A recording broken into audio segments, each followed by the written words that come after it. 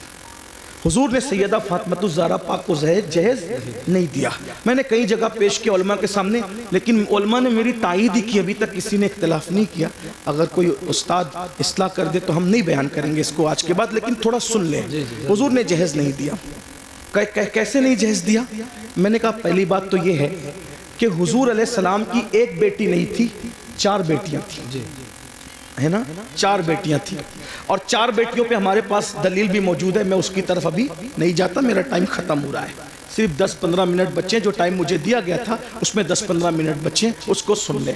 میرا ٹائم ہاں بول دوں گا, ہاں ہو جائے گا, ہو جائے گا, اتنے ٹائم میں ہو جائے گا. توجہ ہے نا, عرض کروں نا, حضور کی کتنی بیٹیاں تھیں؟ 4 بیٹیاں تھیں. اس کو میں اشارہ کر دیتا ہوں, آپ اس کو سن لیں. قرآن کہتا ہے, قرآن کہتا ہے اپنے محبوب سے, اللہ اپنے محبوب سے کہتے ہیں, اللہ تعالیٰ ارشاد فرماتا ہے کہ اے محبوب آپ فرما دیجئے, اے محبوب آپ فرما دیجئے. قل, آپ فرما دیجئے. کیا فرما دیجئے؟ کیا فرما دیجئے؟ لے ازواجی کا, اللہ فرماتا ہے قل لے ازواجی کا و بناتی کا اور و نساء المؤمنین. 3 طبقے کو نبی خطاب کر رہے ہیں اللہ کے حکم سے. قل لے ازواجی کا و بناتی کا و نساء المؤمنین. آپ کہیے اپنی بیویوں سے اور اپنی بیٹیوں سے اور مومنوں کی عورتوں سے. تو یہ بناتی کا جو ہے نا, یہ بناتی کا, کیونکہ عربی زبان کا حسن یہ ہے کہ ہر زبان میں واحد اور جمع ہے, بات ختم. عربی میں واحد تثنیہ, جمع قلت, جمع کثرت, ہے نا یہ تفسیر. تو قرآن کیا کہہ رہا ہے؟ وہ بناتی کا, تثنیہ کے ساتھ نہیں ہے. کس کے ساتھ ہے؟ جمع کے ساتھ.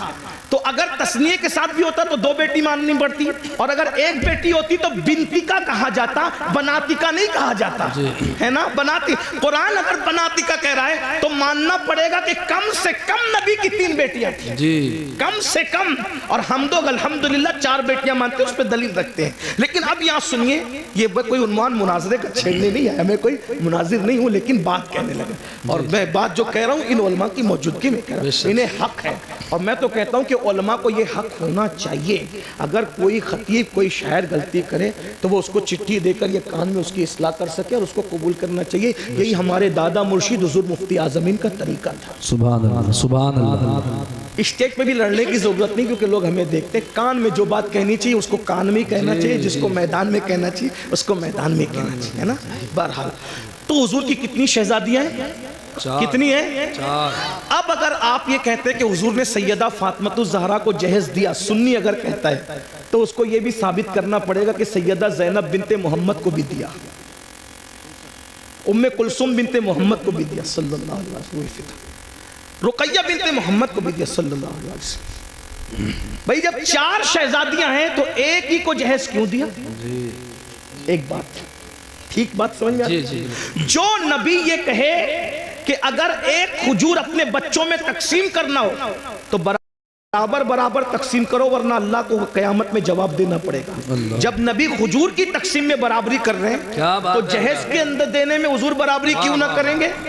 تو آپ کو یہ بولنا پڑے گا کہ حضرت زینب کو کب دیا, حضرت رقیہ کو کب دیا, ام کلثوم کو کب دیا. ایک بات, پھر آپ کہیں گے مفتی احمد یار خان نعیمی نے تو لکھا, مثنوی میں تو موجود ہے. میں نے کہا میں ان کا غلام ہوں, میں ان سے بغاوت نہیں کروں گا, لیکن بس بات اس کو اتنی پلٹ دو کہ جو جہیز کی لسٹ ہے وہ صحیح ہے, اس کا میں انکار نہیں کر رہا ہوں, لیکن بس بات اتنی پلٹ دیجئے کہ حضور نے جہیز نہیں دیا, نہ بیٹی کو دیا نہ داماد کو دیا, نہیں دیا, دونوں کو نہیں دیا. نہ بیٹی کو دیا نا، تو کہا پھر وہ کیا تھا؟ میں نے کہا آسان بات، مولا علی کے والد کی غربت کی وجہ سے جب کچھ حالات ایسے پیدا ہو گئے، وہ تو مالدار بہت تھے لیکن کچھ حالات پیدا ہو گئے قحط کی وجہ سے، تو حضور اپنے چچا حضرت عباس کو ساتھ لے گئے، کہا کہ اس وقت قحط کا زمانہ ہے، میرے چچا کے مجھ پہ احسانات ہیں، تو ایسا کرتے ہیں کچھ بچے آپ لے لیں، کچھ بچے میں لے لوں، اور آپ پال لیں میں پال لوں۔ تو وہ جب ان کے پاس گئے تو حضرت عقیل کو سونپ دیا حضرت عباس کو، اور حضرت جعفر کو کسی کو سونپ دیا، اور طالب کو اپنے پاس رکھ لیا، اور مولا علی کے بارے میں کہا کہ اے محمد علی کو تم لے جاؤ۔ تو بچپنے سے حضور مولا علی کو اپنے گھر لائے، تو مولا علی کو بچپنے سے 4 سال 3 سال کی عمر سے پالا پوسا بڑا کیا، خوشیاں غم کپڑے لتے سب نبی نے دیے، بتائیں بچپنے سے حضور نے پالا۔ اب اگر مولا علی کا نکاح سیدہ فاطمہ کے ساتھ نہ بھی ہوتا تو مولا علی کو جس نے پالا پوسا بڑا کیا، کپڑے لتے سب تربیت سب کی، جب اپنے بھائی کی شادی حضور کر رہے ہیں تو مولا علی کا خود کا گھر نہیں، تو گھر دلانا کس کی ذمہ داری ہے؟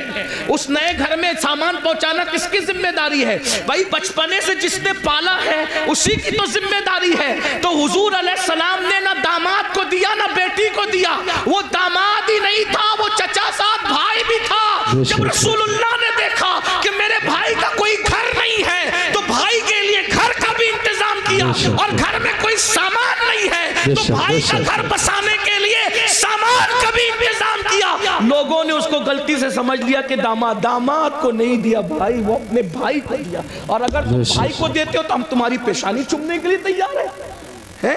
اگر بھائی، حضور نے بھائی کو دیا داماد کو نہیں دیا، 2 رشتے تھے نا، اس لیے دھوکہ ہو رہا ہے۔ ایک تیسری بات چلے ٹھیک ہے، اگر علی مرتضیٰ کو دیا ہی داماد کو جہیز اور بیٹی فاطمہ الزہرا کو جہیز دیا، تو سیدنا علی مرتضیٰ نے جب اپنی بیٹی زینب کی شادی کی تو کتنا جہیز دیا وہ بتاؤ؟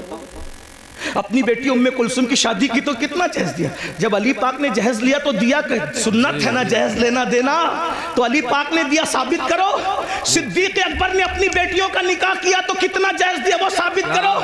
ارے جو صدیق اکبر نبی کو مسکراتا دیکھے تو بھی مسکرائے، جب عبداللہ ابن عمر مسکراتا دیکھے تو بھی مسکرائے، کوئی ہڈی چوستا دیکھے تو بھی ہڈی چوس کر کے کہے کہ میں نبی کی سنت ادا کر رہا ہوں۔ اگر نبی کا امامہ کانٹے میں الجھ جائے اور صحابہ کا نہ الجھے تو وہ الجھا کر کے کہے کہ ہم نبی کی سنت پہ عمل کر رہے ہیں۔ بتائیے وہ سنتوں کے اتنے عامل تھے، تمہیں فرائض بھی سمجھ میں نہ آیا، اور شادی کے موقع پہ لینے کی بات آئی تو کہنے لگے کہ جہیز سنت ہے۔ کس صحابی نے جہیز دیا بتاؤ؟ اگر سنت ہی تھا تو اس سنت پر انہوں نے کیوں عمل نہیں کیا؟ غوث پاک نے کیوں عمل نہیں کیا؟ غریب نواز نے کیوں عمل نہیں کیا؟ فجر میں سوتے پڑے رہنے والی قوم اس پر کیوں عمل کر رہی ہے؟ سود کے لقمے کھانے والی قوم اس پہ کیوں عمل کر رہی ہے؟ فرائض سمجھ میں نہ آئے، جو جس نماز کے بارے میں کہا میری آنکھوں کی ٹھنڈک ہے وہ سمجھ میں نہ آیا، اور یہ سنت سمجھ میں آ گئی۔ اس لیے میری عرض یہ ہے، یہ جہیز کی رسم کو ختم کرنا ہوگا، ختم کرو، عہد کرو، ورنہ بیٹیاں اسی طرح ارتداد کی دہلیز پر کچلی جاتی رہے گی، احتجاج کی دہلیز پر کچلی جاتی رہے گی۔ میری گزارش ہے اس لیے اپنے بچوں کو مرتد ہونے سے بچانا ہے، شادی اتنی آسان کر دو کہ زنا کرنا مشکل ہو جائے، اور مالدار لوگ شروعات کریں، مالدار لوگ جہیز نہ لیں، مالدار لوگ جہیز نہ دیں، مالدار لوگ شروع کریں گے، بااثر لوگ شروع کریں گے، ختم ہوگا، اور ایمان بچانے کی نیت سے شروع کریں۔ ایک تو یہ چیلنج ہے ہماری طرف سے، آخری بات عرض کر رہا تھا بات سمیٹتے، ایک تو کہ لڑکیاں ڈائریکٹ مرتد ہو، لیکن دوسری طرف مرتد ہونے کا ایک اور دروازہ کھلا ہے جس کی طرف ہماری توجہ نہیں ہے، کہ جب ہم رشتہ داری کرتے ہیں تو رشتہ داری کرنے میں ہم جو ہے وہ عاشق رسول اور گستاخ رسول نہیں دیکھتے۔ تو چونکہ جو نبی کا گستاخ ہے، چاہے گستاخی داڑھی والا کرے چاہے گستاخی بغیر داڑھی والا کرے، کوئی نبی کی گستاخی کرے تو وہ مرتد ہے۔ کوئی گستاخی، نبی کی توہین، جو توہین کرے اس کے نام کے ساتھ کوئی ٹائٹل ہو یا نہ ہو، نبی کی گستاخی کیا ہے؟ بھئی آپ یہ کہیں کہ انہیں دیوار کے پیچھے کی خبر نہیں تھی، یہ گستاخی ہے۔ اس لیے کہ قرآن کہے وَعَلَّمَكَ مَا لَمْ تَكُنْ تَعْلَمْ وَكَانَ فَضْلُ اللَّهِ عَلَيْكَ عَظِيمًا، اے محبوب ہم نے آپ کو وہ سب کچھ سکھا دیا جو آپ نہیں جانتے تھے۔ اللہ کہہ رہا ہے سب کچھ سکھا دیا، اور ملا کہہ رہا ہے کہ دیوار کے پیچھے کی خبر نہیں۔ یہ نبی کو گالی ہوئی کہ نہیں ہوئی؟ اللہ فرما رہا ہے اے میرے محبوب یا ایھا النبی اِنَّا ارسلناک شاہدا ومبشرا ونذیرا، اے محبوب ہم نے آپ کو حاضر و ناظر بنا کر کے بھیجا، اور اللہ فرماتا ہے وداعیا الی اللہ، اور ہم نے تمہیں اللہ کی طرف بلانے والا بنا کر بھیجا، باذنہ وسراجا منیرا، اور تمہیں چمکتا ہوا سورج بنا کر کے بھیجا۔ اللہ اکبر۔ اللہ ان کے بارے میں کہے اللہ اللہ کیا وہ محبوب ہے میرے بھائی، اللہ ان کی شان یوں بیان کرے والضحیٰ محبوب تیرے چہرے کی قسم، واللیل تیری زلفوں کی قسم، والنجم تیرے دانتوں کی قسم، لا اقسم بہذا البلد تیرے چلنے کی قسم۔ محبوب اگر چہرے پر نقاب ڈال لے تو قرآن کہے یا ایھا المزمل، اے جھرمٹ مارنے والے، اگر وہ کمبل اوڑھ لے تو قرآن کہے یا ایھا المدثر، اے کمبل اوڑھنے والے، اگر وہ غصے میں آ کر کے اگر کنکر بھی پھینک دے تو قرآن اس پر بھی اتر آتا اور کہتا ہے وما رمیتا اذ رمیتا ولکن اللہ رما، پیارے یہ کنکر تو نے نہیں پھینکی، ہاں تیرے تھے پھینکنا ہمارا۔ واہ واہ واہ، بے شک بے شک۔ وہ نبیوں کا سلطان، ان کے بارے میں اتنی چھوٹی کہتا ہے مولوی کہہ رہا ہے آج، کون کہہ رہا ہے میں نہیں جانتا، آپ سب جانتے اچھی طرح سے، کیا آپ کے علاقے کے مولویوں کو میں نہیں جانتا، جو جن کو جانتا ہوں ان کے چہرے بتانے کہ میں ان کو جانتا ہوں یہ مجھے جانتے ہیں، اور جن کو نہیں جانتا ان کو نہیں جانتا۔ کہتے ہیں امی امی امی، امی کا مطلب ان پڑھ، نبی کو پڑھنا نہیں آتا تھا، اور تو پڑھ لکھ لیا نبی کی حدیثوں سے اور نبی کو پڑھنا نہیں آتا تھا، کیا پاگل پن ہے۔ اور ایسوں کو آپ بیٹیاں دے رہے ہیں، ایسوں کے ساتھ آپ رشتہ داری، آپ کہتے ہیں مولویوں کا سمجھ، یہ مولوی لڑانے آتے ہیں، بھیا مولوی لڑانے نہیں آتا، مولوی تو یہی بات تو مومنوں کو صحابہ کو کہتے تھے منافقین، مدینے کے منافقین صحابہ کو کہتے تھے کہ یہ لوگ فساد پھیلاتے ہیں اور ہم اصلاح کا کام کرتے ہیں، یہ باتیں وہ بکتے تھے، بکواس کرتے تھے۔ بھائیو اپنی بیٹی کو اگر تم کسی گستاخ کے ساتھ بیاہ دو گے تو وہ گستاخ رسول کو سسر کہے مانے گی، گستاخ رسول کو شوہر مانے گی۔ اور کچھ لوگ تو ایسے چڑھ دوڑ کر کے آتے ہیں ہمارے پاس، ارے مولوی صاحب ہم نے تو بدعقیدوں کی بیٹی کے نکاح آپ کو پڑھانا پڑے گا۔ میں نے کہا اچھا، میری بہت زیادہ لوگوں سے نہیں جمتی ہے، میری طبیعت میں نرمی بہت ہے، لیکن بہت زیادہ لوگوں، اس لیے کہ ہم مسلک کے معاملے میں کہیں کمپرمائز کرنا نہیں چاہتے ہیں۔ ایسے کام کو آگ لگے، لعنت ہو اس کام پر جس سے مسلک کا سودا ہو جائے۔ ہم مصلحت کے قائل ہیں، مسلک فروشی کے قائل نہیں ہیں۔ ہاں طبیعت میں نرمی ہونی چاہیے مگر موقف میں سختی ہونی چاہیے، اور ہمارا موقف وہی ہو جو گزشتہ صدی میں امام اہل سنت نے بیان۔ بے شک بے شک بے شک، سبحان اللہ۔ ہاں ہمارا نظریہ وہی ہونا چاہیے۔ ماحول دیکھ کر پوری مت باندھو، مجمع دیکھ کے باتیں مت کرو، کیونکہ اللہ کی بارگاہ میں کھڑے ہونا ہے۔ ارے کہتے ہیں نکاح آپ کو پڑھانا ہے، ہم تو بدعقیدوں کے یہاں سے دوسری پارٹی سے لائے حضرت۔ میں نے کہا اچھا، تو کہا حضرت چند دن میں سنی بنا لیں گے۔ میں نے کہا تو بڑا سنی بن گیا جو اس کو بہو کو سنی بنائے گا، جی اور اگر وہ بن بھی جائے تو کیا وہ گستاخ رسول کو ابا کہہ کے نہ پکارے گی؟ تمہارا پوتا پیدا ہوا تو اس کا نانا مرے گا تو اس کا جنازہ، وہ گستاخ کا جنازہ تمہارا پوتا پڑھنے نہ جائے گا؟ تم کتنے سنی ہوئے جو دوسروں کو سنی بناؤ گے؟ جس کا کھاتے ہو اس کی وفاداری کرو، کم سے کم کتے سے سیکھا ہوتا، کتا ایک روٹی کھاتا ہے مالک کی وفاداری کرتا ہے، ہمیں جو ملا ہے نبی کے صدقے میں ملا۔ کہتے ہیں امی ہے، ان پڑھ ہے۔ میں نے کہا پاگل ہوا ہے، پاگل ہوا ہے، پاگل ہے، کیسی بات کرتا ہے؟ امی ہے، ان پڑھ ہے۔ حضور ان پڑھ نہیں تھے،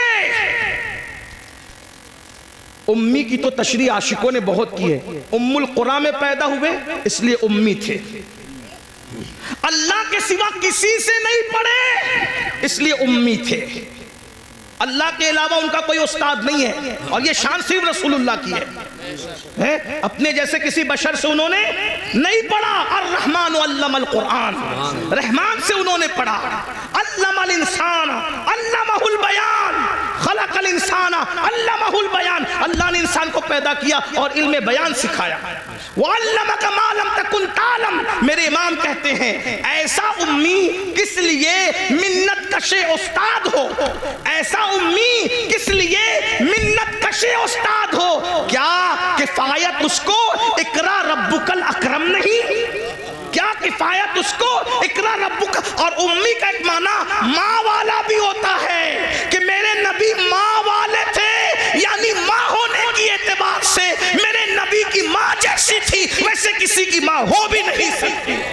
حضور ماں والا، مطلب ماں والا، ام القرآن والا ماں والا، ام الکتاب والا بھی امی ہوتا ہے، کیونکہ قرآن کا ایک نام ام الکتاب بھی ہے۔